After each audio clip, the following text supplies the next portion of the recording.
Baik, Assalamualaikum warahmatullahi wabarakatuh dan selamat sejahtera kepada semua penonton di The Malaysian Insight. Anda bersama saya Masra Malak, dan untuk pada hari ini kita akan membincangkan tentang topik terkini dan isu-isu semasa berkenaan dengan politik dan juga COVID-19. Dan pada hari ini kalau kita lihat minggu ini mencatatkan peningkatan 2 angka berturut-turut berkenaan dengan kes jumlah COVID-19 yang melanda di Malaysia, dan cukup membimbangkan juga. Saya rasa perkara ini memberi kerisauan bukan sahaja kepada saya tapi juga kepada penonton semua di The Malaysian Insight dan juga rakyat Malaysia, bahawa ada wujudnya peningkatan ataupun pertambahan kluster baru yang terjadi setiap hari kalau kita lihat pada minggu lalu dan juga minggu ini. Dan kalau kita lihat juga pada hari ini, saya berkenaan dengan topik ataupun tajuk kita pada hari ini berkenaan dengan gelombang COVID-19 di Malaysia, dan hari ini kita membawakan kita punya ahli panel yang cukup ataupun tetamu yang cukup istimewa pada hari ini berkenaan dengan yang akan mengupas berkenaan dengan COVID-19, iaitu Timbalan Menteri Kesihatan, iaitu Datuk Dr. Nur Azmi Ghazali. Okey, sihat Datuk? Terima kasih. Sihat Datuk? Alhamdulillah. Okey, kalau kita lihat Datuk, terima kasih Datuk sudah datang ke The Malaysian Insight, sebab kita tahu kita sekarang Datuk baru balik daripada Parlimen, betul Datuk? Ya. Okey. So kalau kita lihat juga kalau berkenaan dengan hari ini, kita juga memberi peluang dan juga untuk rakyat ataupun penonton untuk berkongsi ataupun mengajukan sebarang jenis soalan yang ingin ditanyakan kepada Datuk sendiri. Jadi mungkin Datuk, sebelum kita teruskan dengan soalan kita yang pertama. Jadi kalau lihat tadi Datuk baru pulang daripada Parlimen ya Datuk. Mungkin Datuk boleh kongsikan sikit tak apakah perkongsian yang perbincangan yang SOP yang berlaku pada hari ini berkenaan dengan meeting tadi. Ya, terima kasih. Tadi pada pukul 11.30 saya menghadiri mesyuarat khas menteri-menteri bersama dengan MKN dan juga dipengerusikan oleh Yang Amat Berhormat Perdana Menteri. Hari ini khususlah untuk memutamatkan update ataupun keputusan yang muktamad tentang SOP kita nak menyambut Aidiladha nanti. Jadi dalam perbincangan yang hampir 2 jam juga, kita telah buat keputusan bahawa rakyat akan terus menyambut sambutan Aidiladha pada hari Jumaat ni lah. Saya rasa kan hari Jumaat ni, dan dengan mengikuti SOP yang ketat. Sebab apa, kesedaran ni sangat-sangat penting supaya kita tidak mahu ada lagi penularan ataupun peningkatan kes yang boleh menyebabkan jadi masalah pada negara. Seringkasnya seperti yang telah dimaklumkan oleh Yang Berhormat Menteri Kanan tadi, petang tadi, kita dibenarkan untuk di satu kawasan yang dibenarkan untuk melakukan ibadah korban ini, sama ada tempat telah digazetkan oleh kerajaan, tempat veterina, tempat slaughtering house, ataupun di masjid ataupun di surau, maksimumnya 10 ekor. Tapi kalau banyak, maknanya dinasihatkan supaya diagih-agihkan. Mungkin sebab hari Jumaat, 1 ekor atau 2 ekor pada hari Jumaat umpamanya, sebab nak sembahyang Jumaat tu. Dan kemudiannya yang lainnya pada hari-hari tasyrik. 3 hari tasyrik tu digalakkan habiskan ibadah korban yang lain. Dan setiap kali itu untuk seekor lembu maksimumnya 20 orang. 20 orang. 20 orang tu paling ramai lah. Malah ada juga dibincangkan tentang konsep baru yang menggunakan sangkar lembu. Sangkar lembu ni teknologi baru lah, teknologi terkini yang akan dibuat, yang dia telah diceritakan oleh Yang Berhormat Menteri Agama tadi, tentang lembu tak payah ramai orang, tak payah sampai 10 orang. Sebab apa? Dia menggunakan teknologi. Teknologi adalah alatnya yang saya kira berharga sekitar 15,000. Memang alat tu alat canggih lah. Alat canggih, tapi dia memudahkan kerja. Mungkin kerja yang lebih selamat, lebih bersih. Yang tu pun akan dilaksanakan di Kuala Lumpur ni, kalau tak silap saya di masjid wilayah. Jadi itulah lebih kurangnya. Yang lainnya tu adalah nasihat yang seperti kita lakukan lah. Maknanya menjaga kita punya 3S tu kan. Jadi dalam suasana tu janganlah excited sangat sehingga terleka dan terlupa. Jadi kita jaga supaya kita jangan duduk di tempat yang ramai, sesak, yang sempit, ataupun kita sembang dekat-dekat. Ini kita kena jaga. Dan semua orang yang ada situ sanitasi, cuci tangan, kita jaga penjarakan antara kita. Ini perkara-perkara penting yang kita jaga, yang kita mesti buat, dan terutamanya saya rasa tentang mask lah, pemakaian mask ni. Ini perkara-perkara asas. Tak semua orang yang akan melakukan ibadah korban ni patut ada di situ. Sekadar niat kan, kita sampai ke niat. Okey. Saya rasa lebih kurang macam itulah. Okey, mungkin kalau kita lihat berbalik dengan soalan yang saya katakan berkenaan dengan ibadah korban, kalau kita lihat di kawasan-kawasan pedalaman khususnya, ramai kebanyakan ibadah korban dilakukan ataupun dilaksanakan oleh golongan warga emas ataupun dah berusia. Jadi ada tak SOP yang diketatkan untuk golongan-golongan seperti ini, sebab jangkitan lebih kepada ke arah warga emas ini? Mungkin Datuk boleh komen sikit tak? Ya, kalau kita lihat pun pertamanya kematian yang melibatkan COVID ini, 92% adalah mereka dari golongan warga emas, 60 ke atas. Dan juga komorbid. Ini kerisauan, kebimbangan yang selalu kita dah nasihatkan. Jadi berdasarkan perkara ini, memanglah perhimpunan yang begini kita nasihatkan supaya orang-orang yang bermasalah, umpamanya yang ada komorbid lah. Selalu bila ramai kita nak buat ibadah korban, orang tak tanya siapa ada kencing manis, siapa ada darah tinggi. Kita sendiri patut tahulah. Jadi orang yang ada masalah komorbid, penyakit kronik seperti kencing manis, darah tinggi dan sebagainya, tak digalakkan sangatlah. Berhadapan kita tidak ada buat keputusan tak boleh. Tapi tak digalakkan sangat di situ. Ni nak menghadap lembu ni. Lembu nak mengamuk. Jadi yang terbaiknya adalah orang-orang yang muda, yang kuat, yang bertenaga. Dan adalah ketuanya yang akan menyembelih, yang berilmu, yang tahu cara nak buat bagaimana kan. Nak melapah daging ni nanti semua. Orang-orang yang lebih sihat untuk berada bersama. Okey Datuk, kalau kita lihat pada raya selepas, ramai yang tidak dapat pulang ke kampung halaman. Tapi ini merupakan Aidiladha, ini merupakan salah satu orang kata peluang untuk mereka pulang ke kampung halaman. Dan kalau kita lihat ramai juga bila pintu masuk dibuka, kebanyakan orang kata keluarga yang berpeluang pulang daripada luar negara mungkin berpeluang balik. Adakah ini tidak menimbulkan kerisauan sekiranya mereka diberikan peluang untuk menyambut Aidiladha? Kita di KKM ataupun kerajaan memang kita suarakan kebimbangan bila ada isu perayaan macam ni. Walaupun kita dalam PKPP, kita dah semua dah bebas dah. Sekarang ni semua dah berselerak dah Malaysia ni kan. Semua dah tak ada halangan lagi dah sebenarnya. Yang penting sekali bukan pasal berselerak tu. Yang penting sekali ialah kita tidak leka dengan SOP yang telah ditetapkan. Maknanya penjagaan seperti yang saya sebut tadi. Memakai mask, cuci tangan, penjarakan, jangan duduk rapat-rapat, jangan sembang rapat-rapat. Ini perkara yang penting. Jadi insya-Allah kalau kita jaga perkara-perkara ini, tak apalah. Aidiladha kita sambut sederhana seperti biasa, seperti yang kita lakukan ibadah korban tu, tapi dengan norma baru. Dengan norma baru. Jadi kita balik, kita terpaksa balik. Yang mana dah nak buat ibadat korban di kampung, balik. Kita tidak ada sekatan interstate. Kita tak ada sekatan interstate. Jadi semua orang, kita dalam PKPP, kita semua boleh balik. Kita semua boleh pergi mana-mana. Tapi ingat, kita jaga SOP. Jaga SOP dan kita ikut nasihat kerajaan. Dan kita ingatlah, sebab suasana sekarang ni tengah tak berapa bagus ni. Dah mula double digit balik. Jadi kita ingat supaya kita jangan jadi orang yang akan menularkan penyakit ni lagi pada orang lain. Tadi Datuk sebut pasal double digit, dan ini juga merupakan kerisauan yang memang timbul sekarang ini, sebab kalau lihat minggu lepas 2 digit angka dan semalam pun 13, 21 berturut-turut. Adakah ini mungkin Datuk boleh komen sikit ataupun berikan feedback berkenaan dengan angka 2 digit ni? Kalau kita lihat dalam usaha kita untuk memerangi COVID ni di negara ni, kita sebenarnya telah buat benda yang baik. Antara negara-negara di dunia ni, kita adalah antara negara yang terbaik dalam menangani isu COVID ni. Kita lihat sejak PKP dilaksanakan 18 Mac, pada saat yang terbaiknya adalah pada 1 bulan 7. Saya masih ingat lagi, kita ada buat banner gitu. Pada 1 bulan 7, kita ada satu saja. Kita ada satu saja kes. Dan kita penularan tempatan kosong. Dan daripada situ, pada satu ketika saya ingat pada 8 bulan 7, kita dapat kes yang aktif cuma 63. 63 orang saja. Dan pada masa itu mungkin kita punya R0 pun paling rendah sekali, 0.35 saya tak silap saya. Jadi ini keadaan yang paling baik sekali masa tu. Jadi kita dah berjaya seketika tapi kita belum habis berjaya lagi. Betul. Sebab peperangan ni belum berakhir.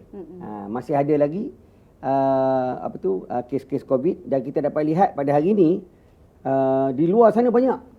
Di Brazil ya dalam hari ini 55,800 kes baru dalam 24 jam lepas. Di India 48,600 kes. Di South Africa pun 12,000 lebih. Kita dapat lihat ini peningkatan di luar negara. Malah hari ini 213 negara sedang bertarung dengan COVID ini dan 15 juta kes di dunia hari ini. Malah 640 orang telah meninggal sebab COVID ni. Jadi kita lihat kebimbangan yang disuarakan oleh Duli Yang Maha Mulia Seri Paduka Baginda Yang Agung sekali sendiri, KKM dan menteri dan semua yang terlibat ni telah menyuarakan kebimbangan sebab apa? Kes dah mula. Daripada 17 bulan kita dah double digit. Dan meningkat daripada meningkat kes aktif kita meningkat daripada 63 pada 130, 142 hari ni semalam 173. Betul.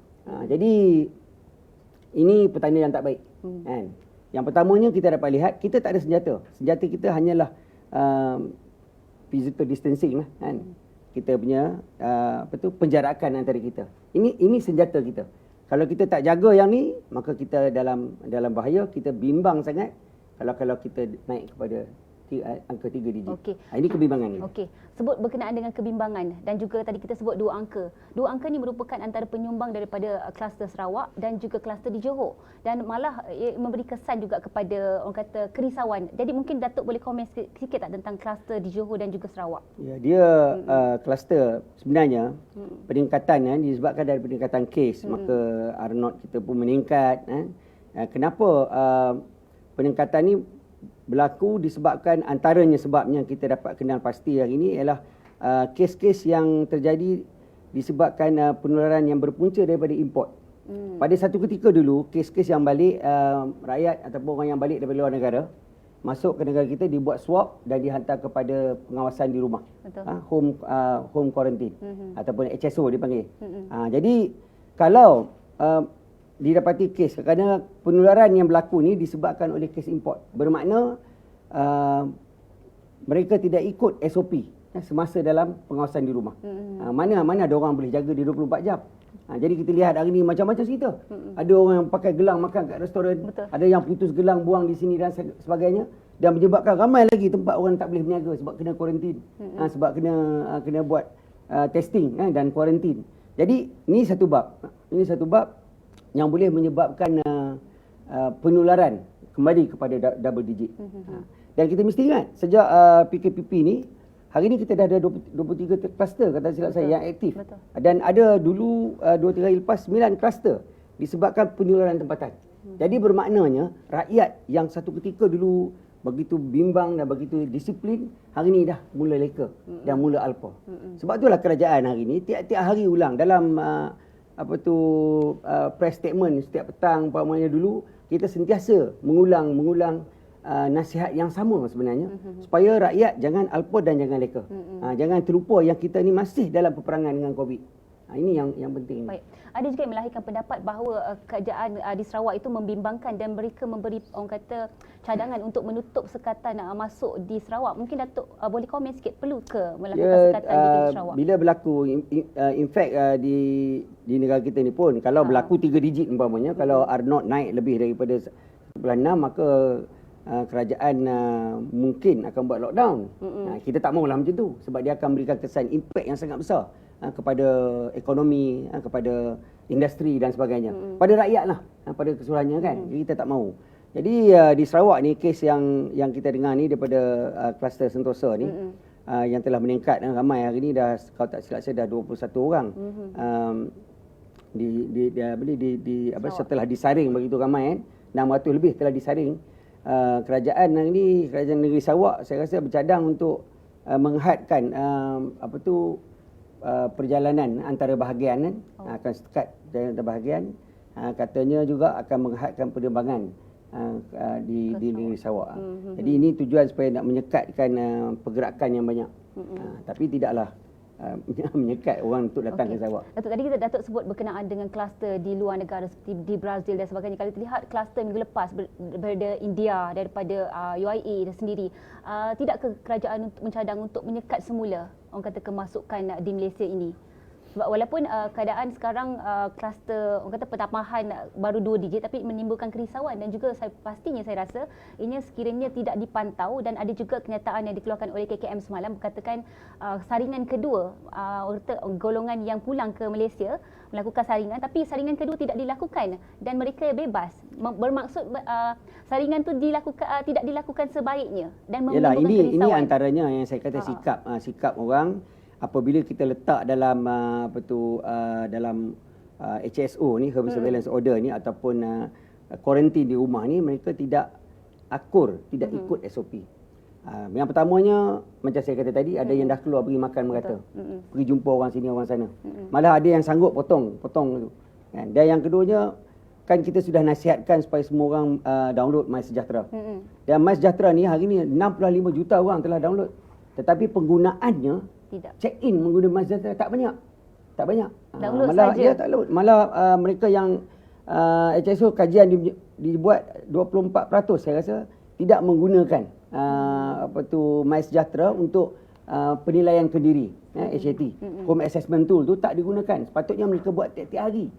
Jadi ini tak dilakukan. Malah hari ini kita dapat tahu yang 2,800 lebih yang tidak buat ujian yang kedua. Malah kerajaan telah bagi warning 2 hari pada mesyuarat yang lepas, Menteri yang lepas untuk 2 hari. Hari ini mereka-mereka yang tidak melakukan test yang kedua akan dikejar oleh polis. Dan tindakan akan diambil. Tindakan akan diambil, akan di-charge ke mahkamah kerana telah diberi amaran tapi tak diambil peduli. Jadi inilah menunjukkan kealpaian. Sebab tu kerajaan hari ini telah buat keputusan baru. Mereka yang pulang dari luar negara, sama ada daripada warga negara atau bukan warga negara, akan dikenakan kuarantin wajib di pusat-pusat kuarantin rasmi kerajaan yang telah diwartakan. Bukan lagi di rumah. Betul.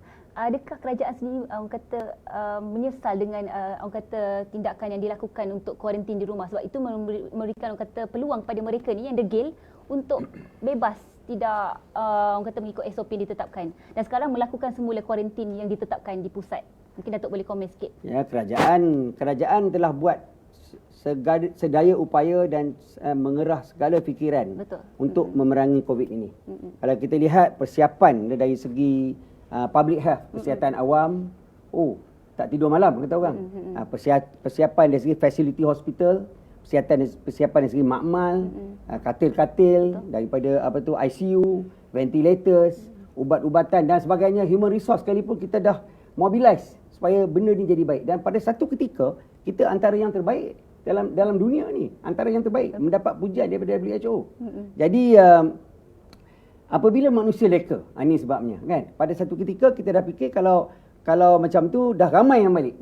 Ramai yang balik, begitu mendadak yang balik, kita dah tak cukup nak buat kuarantin umpamanya. Jadi kerajaan telah memberikan HSO, namanya kuarantin di rumah, dan telah bagi tahu penggunaan MySejahtera dan telah menasihati dan telah hantar pegawai-pegawai untuk memantau pun. Jadi ini yang kerajaan telah buat. Kalau kata kerajaan menyesal buat, saya tak nampak sebab kita dah buat yang terbaik. Apa yang kita risau sekarang hari ini, kebimbangan yang sekarang ni adalah adakah rakyat ni dah mula leka dan alpa? Adakah rakyat ni dah tak peduli sangat dah perkara-perkara yang boleh menggugat kesihatan dan juga nyawa umpamanya. Betul. Okey Datuk, mungkin kita nak sentuh sikit berkenaan dengan kluster Kayangan. Mungkin Datuk boleh komen sikit tak tentang kluster Kayangan yang berlaku? Ya, Kayangan. Kluster Kayangan. Kita ada beberapa kluster yang saya ingat, kluster yang aktif ni beberapa kluster, kata Elsa, kluster Elsa, kluster Al-Khobar, kluster Ar-Ramanat. Ni yang kluster-kluster yang kita dengar kita tahu. Kluster Al-Khobar datang daripada Saudi Arabia lah. Kluster Ar-Ramanat tu datang daripada India umpamanya. Jadi ini kluster Elsa tu daripada di luar negara. Mereka ni datang, mereka pada ujian pertamanya negatif. Dan pada ujian keduanya dia dapati positif. Jadi ini yang, dan semasa dalam tu kita tak tahu dia dah jumpa siapa. Kita tak tahu dia dah pergi ke mana. Jadi ini persoalan-persoalan yang timbul. Yang pertamanya, ada banyak persoalan hari itu. Ada orang tanya kenapa mula-mula negatif, kemudian begitu positif. Yang pertamanya mungkin semasa incubation period tu. Tempoh penggeraman dia tu, dia masih lagi belum cukup lagi, maknanya dia punya viral load dia masih lagi rendah. Jadi tak dapat dikesan oleh pemeriksaan pertama. Jadi pemeriksaan yang kedua tu dapat mengesan. Jadi ini antara perkara-perkara yang menjadikan kuarantin tu penting. Kalau kuarantin tu penting sebab kita nak tengok yang ni. Sebab kalau masih positif, kita akan simpan dia dekat dalam. Kalau kita juga maklum bahawa kebanyakan orang yang positif ini merupakan individu yang tidak mempunyai apa-apa simptom. Betul, tidak batuk dan sebagainya, tapi tiba-tiba disahkan positif COVID-19. Jadi ini merupakan adalah langkah ataupun orang kata kerisauan juga kan, Datuk? Ya, sebab tak ada simptom tapi disahkan positif. Kalau kita lihat daripada kluster tabligh dulu, kluster tahfiz, banyaklah kan. Kalau kluster yang kita risau, kluster pasar umpamanya, kluster pembinaan. Kebanyakannya yang kita buat kluster pasar, kluster pembinaan, kluster tahfiz, more than 80% asymptomatic. Jadi kita tak tahu. Sebab tu asymptomatic ni bukan bermaknanya dia free. Mungkin dia belum lagi symptomatic ataupun saya kata pre-symptomatic. Kan? Jadi sebab itulah kuarantin jadi satu perkara yang penting. Dan dalam masa kuarantin kena jaga SOP. Kena jaga penjarakan, bukan boleh pergi buat birthday party, bukan boleh pergi buat makan-makan dan kumpul ramai-ramai, cakap rapat-rapat. Ini tak boleh berlaku. Sebab tu kerajaan begitu berhati-hati. Kalau satu kes yang datang luar negara ataupun ada simptom dan kita dapat positif, kita akan terus hantar ke pusat rawatan di hospital, umpamanya Sungai Buloh lah. Tapi kalau kes tu negatif dan dia adalah PUS, maka kita akan letak dia dalam kuarantin. Dan kuarantin ni satu tempat yang sangat penting, yang sangat sensitif, supaya rakyat yang duduk itu akan menjaga SOP yang telah dikenakan oleh kerajaan. Okey, kalau lihat tadi Datuk ada mengatakan bahawa kita diiktiraf oleh WHO. Tapi saya nak tanya sikit Datuk berkenaan dengan kenyataan yang dikeluarkan oleh Al Jazeera sebelum ini, mengatakan bahawa Malaysia tidak melayan pendatang tanpa izin secara baik. Padahal kalau lihat Kementerian Kesihatan dan juga staf-staf orang kata daripada Kementerian Kesihatan telah melakukan orang kata inisiatif dan juga menubuhkan satu tempat di MAEPS menempatkan orang kata bukan warga negara. Jadi Datuk mungkin boleh sangkal tak dakwaan yang mengatakan bahawa Malaysia ini tidak melakukan tindakan yang sebaiknya kepada warga negara, bukan warga negara. Mungkin Datuk boleh. Ini jelas sebenarnya. Saya pun tak faham macam mana satu orang nama Raihan kata silap saya. Raihan, nama sedap. Raihan. Dia macam mana dia boleh buat statement yang songsang daripada keputusan sebenarnya. Sebab apa? Dunia tahu. Dunia sedang puji Malaysia kerana telah menjalankan tindakan-tindakan yang dah melahirkan kejayaan yang baik dalam memerangi COVID. Dan kita tidak pernah kerajaan nak segregate, mana tidak melayan mereka daripada luar negara ataupun parti kan, ataupun padi yang ni kumpulan-kumpulan ni kita tidak pernah. Kita menjaga betul-betul isu human rights sebagainya. Malah dengan mewujudkan MAEPS ni khas pusat kuarantin rawatan low risk ni kan, dan kita meletakkan semua mereka daripada luar parti umpamanya daripada DTI di situ dan dijaga dengan baik. Apa yang ada kat MAEPS? Hebat. Tempat tu. Katil cukup, selesa tidur, ada rawatan, ada tempat rehat, ada tengok TV, ada surau, makan berapa kali satu hari makan kan. Sehatlah kata orang kan. Jadi layanan yang baik. Kita tak pernah menganaktirikan sesiapa ataupun kita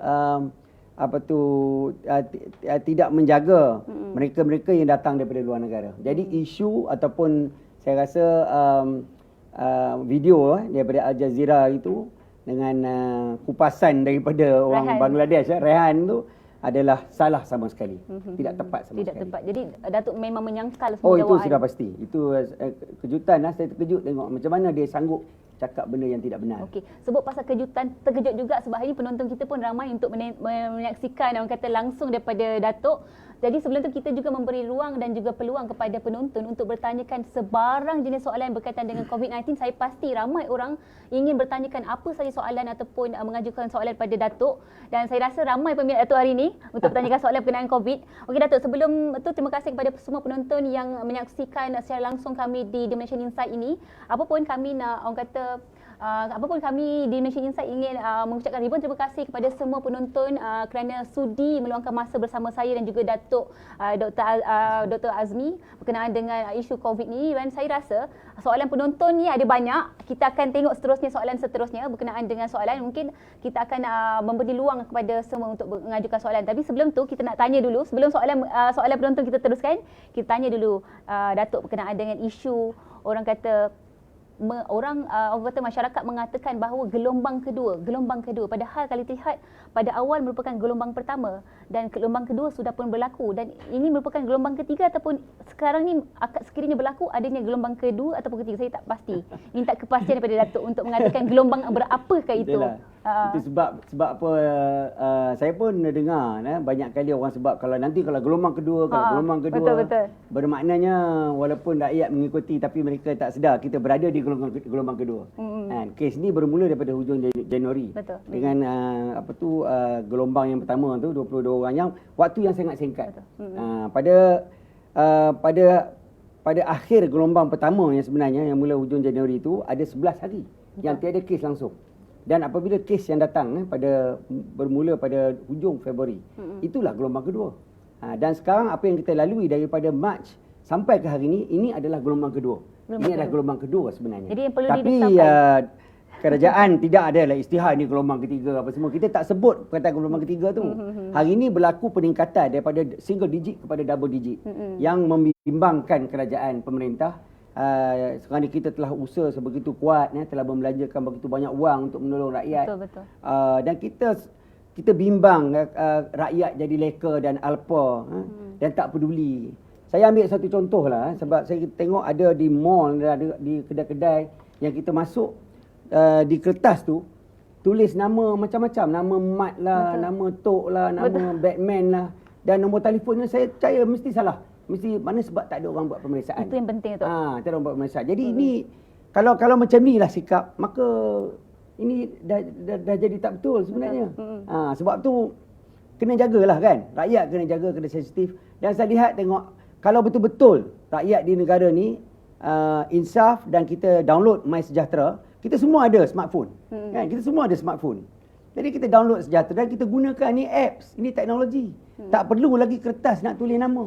Tak perlu lagi nak tulis, saya ingat terkiak-kiak tulis nama, dan kebetulan saya pun ada beratur jugalah untuk masuk mall. Saya perhati tengok, this is wrong. This is wrong. Jadi balik pada soalan you tadi, kita melalui satu gelombang pertama yang singkat masa dia. Betul. Cukup dan sikit bilangannya. Ini yang kumpulan pertama pelawak daripada Wuhan ni. Dan kita ada 11 hari yang free. Kemudian datanglah gelombang yang kedua. melonjak. Terutamanya yang bermula daripada kluster tablik lah. Kluster tablik begitu ramai perhimpunan 16,000 orang. Pasar burung sebagainya. Yes, dan pasar dan sebagainya peringkat awal itu gelombang kedua yang memuncak tinggi. Pada ketika itu R0 kita 3.55 sebelum kita melakukan PKP. Bila kita melakukan dan semua orang saya rasa masih takut, buat betul-betul, ikut nasihat betul-betul, kita dapat menurunkan sehingga 0.35. Jadi satu keadaan yang sangat baik. Dan kini bila double digit, dah sejak 17 bulan ni double digit, kita punya recovery rate kita taklah tinggi sangat. Kita pada semalam kita ada satu kematian pula yang menyebabkan 100 daripada kluster sana di Sarawak. Itu juga 63 tahun. Itu kira macam golongan warga emas lah. Dan ada komorbid, ada kencing manis, darah tinggi, hyperkolesterol. Ini lah dia menepati apa yang telah berlaku selama ni, nasihat kerajaan. Jadi kita tak maulah berlaku. Kalau peningkatannya pergi kepada 3 digit, maka kerajaan terpaksa bertindak pada perkara-perkara yang kita tak suka untuk menyelamatkan negara ni. Mungkin itulah kot. Kalau jadi itu nama dia gelombang ketiga lah. Okey, kita sebut berkenaan dengan yang orang tak suka berkenaan gelombang ketiga ini. Sebelum datangnya gelombang ketiga mungkin merupakan gelombang yang kata peningkatan 3 digit. Jadi adakah perlu sekiranya kalau kita lihat sekarang masyarakat di Malaysia ini, sekiranya meletakkan polis, meletakkan tentera, takut. Semua orang akan takut. Perlu tak pada pendapat Datuk kita meletakkan tentera ataupun polis walaupun belum ke gelombang ketiga ni? Sebab benda itu menimbulkan kerisauan. Sekiranya kita meletakkan itu satu orang kata mindset, saya rasa mungkin mindset ataupun psikologi bila kita letakkan orang-orang ataupun yang orang kata pihak-pihak bertanggungjawab seperti polis, angkatan tentera dan sebagainya, mereka Uniform akan unit rasa lah. uniform unit, mereka akan takut dan mungkin Datuk boleh komen sikit berkenaan dengan itu. Saya rasa pasti itu yang perlu sewajarnya ataupun wajar atau tidak? Yalah, memanglah kalau kita macam mana nak cakap dah, kalau kita dalam kereta pun kalau kita nampak polis buat blok pakai seatbelt terus. Kan? Betul cakap. Saya lah tu. Terus you kan. Orang lain pun sama juga. Sama. Terus pakai seatbelt kan. Terus tengok ada tak ada lesen dan semua. Jadi kita sebab dia uniform unit yang berkuasa untuk melaksanakan itu pada dasarnya betul lah kan. Memang kita lebih. Tapi kita tak sampai tahap tu lagi. Sekarang kebimbangan yang wujud ni, kerajaan telah buat beberapa tindakan. Umpamanya kita dah bersiap siaga. Kalau kami di KKM tu kita kata semboyan telah berbunyi. Sebab rakyat telah bagi clue yang mereka ni telah mula leka. Dan peningkatan kes, potong gelang, makan kat luar, HSO tak ikut dan sebagainya, maka kerajaan ni telah mula meningkatkan. Hari ni kita lihat. Saya bagi contoh Yang pertama, kita tak ada lagi HSO. Yang balik luar negara apa semua akan masuk kuarantin. Pusat kuarantin yang diwatakan oleh kerajaan. Jadi ini dia punya pemantauannya lebih rapi. Dan kita dapat lihat lebih rapi. Ini penjagaan yang lebih rapi. Dan juga kita kita tingkatkan undang-undang umpamanya undang-undang. Hari ini orang yang 2,800 orang tu yang tak buat lagi test yang kedua, polis akan cari. Dan bukan bagi warning lagi. Tangkap terus. Bukan charge, akan dicharge di mahkamah, akan direman dan charge di mahkamah. Ini bentuk-bentuk tindakan yang dilakukan. Lebih lagi ketat, lebih sensitif. Dan kita punya nasihat kepada SOP ni dan semua yang telah kita nasihat hari itu, kita tekankan lagi, kita tingkatkan lagi. Dan kita menantilah apa, mudah-mudahan tidak berlaku perkara yang tidak diingini. Okey, persiapan hospital dan sebagainya semua dah ready. Semua dah ready. Kalau kita lihat, kita pun saya pasti ramai yang tidak mahu sekiranya PKP dilaksanakan semula, akan kehilangan kerja, efek kepada ekonomi dan sebagainya. Adakah ini juga sekiranya gelombang ketiga yang disebut-sebut pada orang ramai berkenaan dengan gelombang kedua, sedangkan ini merupakan kalau fasa ke 3 digit merupakan gelombang ketiga, sekiranya terjadilah gelombang ketiga ini. Adakah selain memberi efek kepada sektor ekonomi, adakah ianya juga memberi kejutan juga buat agensi ataupun semua, kalau lihat pelancongan, kebanyakan sektor pelancongan dan banyak tempat baru buka, baru nak merasa nafas tu, tarik nafas perniagaan. Jadi Datuk mungkin komen sikit tu berkenaan dengan agensi dan juga ekonomi dari sudut terima kasih. Saya lihat macam ni. Yang pertamanya, saya tak nak namakan gelombang ketiga. Kerajaan belum sebut lagi gelombang ketiga. Okey, kerajaan belum sebut gelombang ketiga. Tapi kalau kita tahu dah, tadi Puan you cakap gelombang pertama, sekarang kita berada di gelombang kedua. Kita nak fahamkan kita orang. Dah faham. Kalau kita dah single digit dan kita mungkin insya-Allah dah tak ada digit, maka kalau datang lagi tu dah jadi gelombang ketiga. Walau bagaimanapun, jika dia pergi kepada angka 3 digit, ini keadaan yang bahaya pada negara. Saya nak serulah pada rakyat semua. Cuba kita kenang balik apa yang kita dah lalui 3 bulan yang lepas. Cuba kita kenang balik masa PKP. Ada yang kena PKPD, ada yang lepas tu kita kena PKPB, lepas tu kita kena PKPP. Entah apa lagi lepas ni. Banyak P dah kita lalui. Betapa deritanya orang kan. Yang banyak orang telah terkesan sehingga mental pun jadi terganggu, emosi terganggu. Yang pertama sekali, rakyat dah terkesan banyak dah.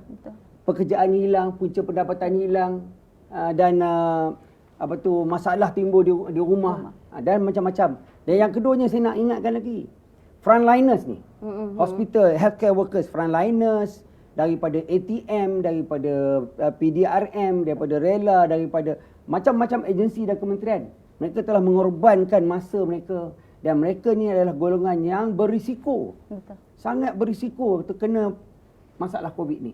Jadi ni dua kumpulan yang besar. Satu rakyatnya sendiri, satu lagi frontliners yang kita dah lalui apa yang kita lalui sebagai satu suasana ekonomi yang sangat tak baik. Baik. Dan kita tahu ini akan untuk pick up ni ambil masa. Untuk ambil masa. Macam yang you kata tadi contoh pelancongan. Pelancongan baru start dengan domestik. Betul. Baru start domestik, baru nak on fire. Yes, dan banyak orang baru mula. Jadi kalau berlaku, maka kita terpaksa patah balik. Ini satu perkara yang sangat-sangat tidak ingin. Okey, baik. Okey, Datuk. Kita sebenarnya masa singkat, tapi sebabkan saya rasa ramai permintaan nak bertanyakan soalan berkenaan dengan saya rasa topik soalan yang saya nak ajukan memang cukup penting. Setiap kali kami upload berkenaan dengan kenyataan COVID-19, ramai ibu bapa yang terkesan sekiranya 2 digit ini melangkau ke 3 digit, dan bagaimana pula dengan pelajar-pelajar sekolah dan anak-anak yang bersekolah tu. Mungkin Datuk boleh komen. Jadi kita lihat sekolah ni memang satu lagi tempat kita anak-anak semua tergugat dalam usaha untuk menambah ilmu, nak periksa dan sebagainya. KKM telah menasihati KPM dan juga kerajaan hari itu pada peringkat awal tentang SOP bagaimana untuk menjalankan supaya tidak ada penularan. Betul. Dan telah diberi taklimat yang detail, telah dinasihatkan yang sepenuhnya sehingga sekolah dibuka 24 bulan 6. Betul, baru untuk buka. Tingkatan 5 sekolah mereka yang mengalami peperiksaan. Tingkatan 5, tingkatan 6 SPM, SBM yang nak ambil STEM, sekolah tinggi agama dan sebagainya. Kemudian lepas tu dibawa tadika baru. Tadika dan prasekolah yang tu dibawa pada, kalau tak silap saya, pada awal bulan 7. Betul. Awal bulan 7. Dan kemudian dibuka pada pelajar-pelajar sekolah menengah yang lain. Dan menengah yang lain pada 15 hari bulan. Dan akhir sekali yang baru-baru ni dibuka pada pelajar tahun 1 hingga 4. Ini yang paling susah nak kontrol sekali. Betul. Pada itu nak sebut tadi tu. Ya, itu senang nak kontrol. Walau bagaimanapun saya nak bagi tahu. Ni alhamdulillah. Hebatlah. Saya nak bagi ucapan tahniah pada KPM, pada semua warga KPM, cikgu-cikgu dan sebagainya. Saya percaya mereka telah melaksanakan dengan terbaik dengan penuh semangatnya. Hari ini kita tak dengar penularan di sekolah. Betul. Alhamdulillah. Saya pun ada pergi melawat di presin 11 saya lihat persiapan tu hampir 100% lah. Dari segi cuci tangannya, dari segi penjarakannya, dari dalam kelasnya, mejanya, suraunya, kliniknya. Jadi alhamdulillah tidak berlaku. Sudah tentulah yang kita kata risau lah mak bapak lah. Bila double digit mak dia dah risau kan. Ada risau. Walaupun di sekolah-sekolah setakat ni saya kata bagus lah. Saya thumbs up lah. Saya ucap tahniah, terima kasih. Dan kita risaunya kadang-kadang orang yang hantar tu. Mak bapak dan sebagainya kita risau supaya menjaga penjarakan. Okey Datuk, kita sebut berkenaan dengan orang kata kerisauan ibu bapa ini. Ada tak KKM orang kata memberi kecadangan untuk menghantar anak sekolah bergile-gile? Kalau kita lihat di taska tempat anak saya dah melakukan implement tersebut, di mana anak saya sekolah hari Isnin dan juga Rabu. Selasa dan hari Khamis orang lain bergile-gile. Maksudnya mengikut kesesuaian dan juga keluasan di sekolah. Perlu tak perkara itu diimplementkan kepada keseluruhan sekolah di Malaysia? Sebab orang kata nak menjaga jarak kan. Kalau kita lihat ada juga yang mungkin pelajar-pelajar yang sekolah menengah pas belajar berkelompok duduk tidak mengikut peraturan. Mungkin Datuk boleh komen sikit tak? Dia tentang berapa ramai dan sebagainya bergantung pada keluasan. Sebab tu kita tengok modul sekolah-sekolah pun ada 3 modul tu dulu. Satunya ialah sesi satu sesi sekolah satu sesi. Dia sekolahnya luar, dia boleh buat penjarakan. Yang keduanya sekolah 2 sesi.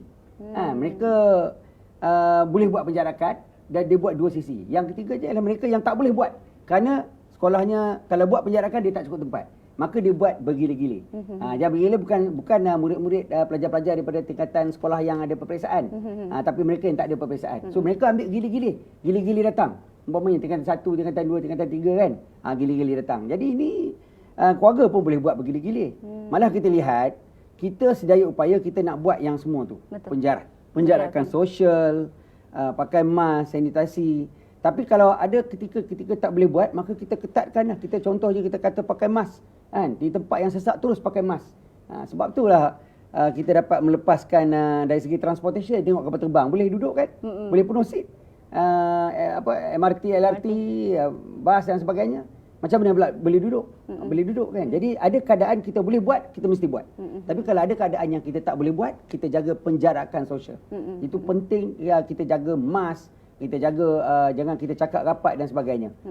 Jadi idea untuk buat bergilir-gilir ni satu idea yang baik. Tapi tak semestinya kita wajibkanlah. Baik, kita lihat implement yang akan dilakukan bermula dengan Ogos, pemakaian mask akan didenda. Jadi macam mana pula kalau di sekolah nak apply macam mana pemakaian mask ni? Bermula pada Ogos nanti akan didenda kan sekiranya tidak memakai mask di kawasan publik. Mungkin dia pakai mask ni, kita mesti faham, kita bukan kata pakai mask. Dulu kita dah cakap bukan semua orang kena pakai mask. Kan? Pakai mask sekarang, ni dua grup yang besar. Satu healthcare workers. Satu orang yang medical lah, medical. Orang-orang yang di hospital, yang kerja di hospital mesti pakai mask. Satu lagi orang yang vulnerable group. Mereka-mereka yang terkesan. Orang tua, OKU, budak-budak kan. Yang ni pakai mask. Satu lagi orang yang duduk kawasan yang sesak, dia kena pakai mask. Jadi kerajaan telah menetapkan 1 bulan 8 ni adalah satu usaha lagi. Disebabkan kelimbangan ni supaya orang lebih berjaga-jaga lagi. Siapa yang tak pakai tu dah melanggar undang-undang lah. Dah akan kena denda lah kan? Dan adalah tempat-tempat yang kita kata ni tempat yang sesak. Sesak ni boleh bayang kat mana sesak. Di mall, di pasar malam, pasar-pasar, di keramaian-keramaian, di kenduri, kalau ada kursus-kursus, convention, semua dah boleh buat sekarang ni. Jadi kena pakai mask lah. Tempat yang ramai kita kena pakai mask. Dan yang penting sekali, terbaik sekali pakai mask lalulah. Kecuali kalau nak jogging jangan pakai mask. Kalau nak cakap macam saya ni sekarang kena buka mask lah. Tidak ni dia sesak nafas nanti. Jadi itulah yang saya katakan. Mungkin sebelum siapa saya, yang kena denda. Okey, terima kasih Tok. Mungkin sebelum saya menutup soalan berkenaan dengan COVID ni, ada satu soalan yang mungkin conclusion yang Datuk nak ceritakan sebelum saya pergi ke soalan beralih ke politik. Mungkin kalau kita lihat kanak-kanak tadi Datuk puji mengikut SOP ditetapkan, bagus sebagainya. Tapi ibu bapa pula ataupun orang yang dah besar ni pula yang degil. Mungkin Datuk boleh komen sikit Tok. Orang kecil boleh dengar kata, orang yang besar ni tidak dengar kata. Datuk komen sikit sebelum kita buat kesimpulan dan ulasan terakhir ni Datuk. Orang dewasa ni dia degil lah, tu masalah dia kan. Jadi kita ni, saya menyerulah pada diri saya jugalah, pada semua orang kan. Kita kena insaf lah, ini ujian Allah dan kerajaan dah buat sehabis baik kan. Dan healthcare workers telah kata orang menggadai masalah nyawa dia sebagainya sebab apa risiko yang dia tanggung, dan kita telah berjaya pun. Jadi hari ni kita jangan leka, jangan alpa, dan peperangan kita ni belum berakhir lagi. Di luar sana masih lagi banyak kes saya dah sebut tadi, dan kita pun belum buka sempadan lagi. Jadi kanak-kanak kan tak ada dosa kan. Senang dengar cakap kan. Jadi cikgu-cikgu kanak-kanak tak ada dosa. Yang banyak dosa kita ni. Maksudnya banyak dosa ni kurang dengar cakap lah. Hati dah tebal. Hati dah tebal. Dia suka buat benda yang antagonise kan. Kanak-kanak ni kita boleh tegur dia. Tegur baik-baik, adik jangan buat, dia ikut. Kalau kita marah pun dia ikut. Kalau orang dewasa pula, kalau kita tegur elok-elok, dia ikut, kadang dia tak ikut. Kalau kita marah dia, tegur langsung lagi dia marah. Sebab tu perlu ada undang-undang. Perlu ada undang-undang untuk menyekat orang tua-tua ni supaya jangan buat perkara macam ni. Jadi macam inilah saya harap kita semua kita insaf lah. Sebelum sebelum nasi jadi bubur. Kalau orang tua kita balikkan raya tak peluk, kata tak sayang. Padahal kita tak peluk sebab nak mengelakkan COVID. Itu antara contoh dia lah. Antara contoh lah kan. Okey, tapi sebelum tu terima kasih Datuk. Sebab kata saya tadi minta 30 minit, saya minta maaf sebab ni dah nak hampir sejam. Tapi sebelum tu sebelum kita, terima kasih Datuk atas ulasan yang panjang lebar berkenaan dengan COVID. Tapi tak cukuplah kalau keadaan Datuk ni tidak diselitkan dengan elemen politik. Okey Tok, kita sebelum tu kita ada soalan politik sikit saya nak tanya berkenaan dengan Datuk. Mungkin Datuk kita lari sikit topik ni, minta maaf penonton sebab ini merupakan kata detik-detik penting lah kita nak tanya kepada Datuk sebab memandangkan PRU 15 akan datang, kita tak tahu bila, tapi dah ada implement yang mengatakan ura-ura akan berlaku. Jadi kekuatan orang kata nak tanya kepada Datuk berkenaan dengan kekuatan bersatu sekarang dalam menuju pilihan raya akan datang, bagaimana Datuk? Pilihan raya PRU 15. Kau dah lupa sekarang COVID pula kepala. Komen sikit Tok, minta maaf Tok. Sejak 10 bulan 3 masuk ke Kementerian Kesihatan ni, pagi petang malam COVID. Pagi petang malam COVID. Saya ingatkan Datuk pukul 8 pagi saya dah pergi CPRC meeting. Hampir tiap-tiap hari termasuk hari Ahad. Kuat kerja tu alhamdulillah. COVID macam orang gila bola lah. Pagi petang malam bola. Tidur bangun semua bola kan. Tapi politik adalah penting juga. Penting tu penting. So jadi kerajaan ini kerajaan ada sekarang kerajaan Perikatan Nasional. Adalah gabungan utamanya adalah Barisan Nasional, PAS dan juga Bersatu. Dan juga parti-parti lain daripada Sarawak umpamanya. Jadi kalau tanya saya tentang bagaimana kekuatan untuk mengharungi PRU 15 ni, saya rasa ini satu perikatan yang boleh menang. Sebab apa? Sebab gabungan ini telah menyebabkan satu kekuatan. Kekuatan dan ramai rakyat di sana suka melihat gabungan ni apabila parti-parti yang sudah sekian lama berseteru ni tiba-tiba bersatu kan. Bersatu ni tu pun sebut bersatu. Sebab tu bersatu jadi penting. Sebab parti semua bersatu. Kita tegur, bercerai kita roboh. Jadi insya-Allah saya yakin, dan kalau kita lihat daripada Perikatan Nasional dalam tempoh 3-4 dalam 6 bulan ini, lihatlah apa yang telah mereka lakukan untuk negara. Negara diserang oleh Covid, dan bagaimana Yang Amat Berhormat Perdana Menteri membuat tindakan-tindakan untuk menjaga rakyat, untuk menjaga kesihatan rakyat dan juga untuk menjaga ekonomi rakyat. Jadi it's proven that this perikatan is doing good, dan saya yakin dengan gabungan ini kan, bergerak atas Perikatan Nasional, perikatan ini boleh menang. Boleh menang. Yakin tu berapa peratus? Berapa peratus? Peratus. Cepu cemas. Berapa agak-agak anda yang Datuk? Saya anggap 70%. 70%. Tahniah Datuk. Okey, soalan seterusnya kedua. Kita kalau kita lihat Pakatan Harapan sebelum ini banyak menang kerusi, terutamanya di Perak kerana 3 penjuru. Jadi macam mana pula melihat kekuatan bersatu apabila UMNO PAS kini sudah bersatu di dalam Perikatan Nasional? Tadi saya dah sebut, apabila dia bersatu, dia kuat. Bersatu kita teguh, bercerai kita roboh. Jangan bercerai lah. Jangan bercerai lah. Okey. Kita ungkapkan sikit. 3 penjuru ni. Itu 3 penjuru. Kalau dulu ada 3 penjuru. Saya ingat lagi di umpamanya di Bagan Serai umpamanya kan, satu lawan dengan UMNO, jadi 3 penjuru, tapi parti-parti ini telah bergabung. Maknanya kekuatan terletak pada gabungan ini. Maka susahlah Pakatan Harapan kan. Susahlah Pakatan Harapan. Susah. Yakin Datuk Banyak susah. Banyak susah. Kita mungkin terakhirlah jangan marah. So Datuk rasa memang susahlah untuk Pakatan Harapan menang. Susah kalau Perikatan Nasional ini betul-betul ikhlas dan insaf apa yang telah berlaku.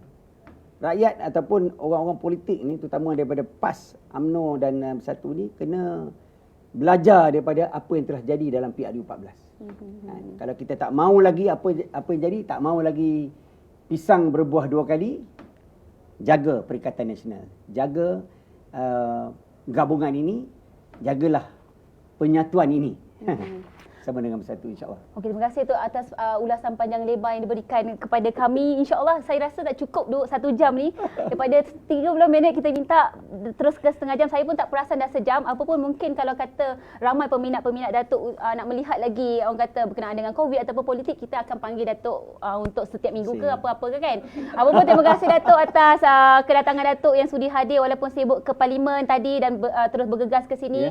Dan juga kepada penonton Indonesia Insight, kami ucapkan ribuan terima kasih kerana sudi mengajukan soalan dan juga pendapat dan pandangan. Apapun sekiranya ada kesilapan dalam bual bicara saya tadi, saya mohon maaf. Sesungguhnya yang baik itu datang daripada Allah dan yang buruk itu datang daripada diri saya sendiri. Mungkin Datuk nak ulas ke terakhir. Datuk, ucapkan ribuan terima kasih. Terima kasih Malaysia Insight Malaysia Insight sudi mengundang saya. Saya bercakap daripada apa yang saya lakukan saja. Sejak datang ke Kementerian Kesihatan ni pada 10 bulan 3, saya mengambil inisiatif untuk belajar sebanyak yang mungkin dan bersama-sama membantu Yang Berhormat Menteri dan juga membantu kerajaan ini untuk menangani isu Covid ini. Malah dalam kesibukan semua tu, saya telah berusaha juga untuk turun ke lapangan. Saya pergi ke hampir semua state, semua negeri-negeri kecuali Melaka, Johor dan juga Terengganu yang tak dapat pergi, untuk turun bersama-sama dengan frontliners, dengan mereka-mereka di barisan hadapan, melihat keadaan mereka dari segi kesihatan dan juga dari segi emosi, dan juga memberi sedikit bantuan dan juga umpamanya sumbangan PPE dan sebagainya, dan melihat apa-apa masalah yang boleh saya ketengahkan kepada Kementerian Kesihatan. Jadi saya sekali lagi mengucapkan terima kasih kepada Malaysia Insight dan mendoakan supaya kita semua selamatlah daripada cabaran dan ujian ini. Kita sentiasalah kita jaga SOP dan nasihat daripada kerajaan.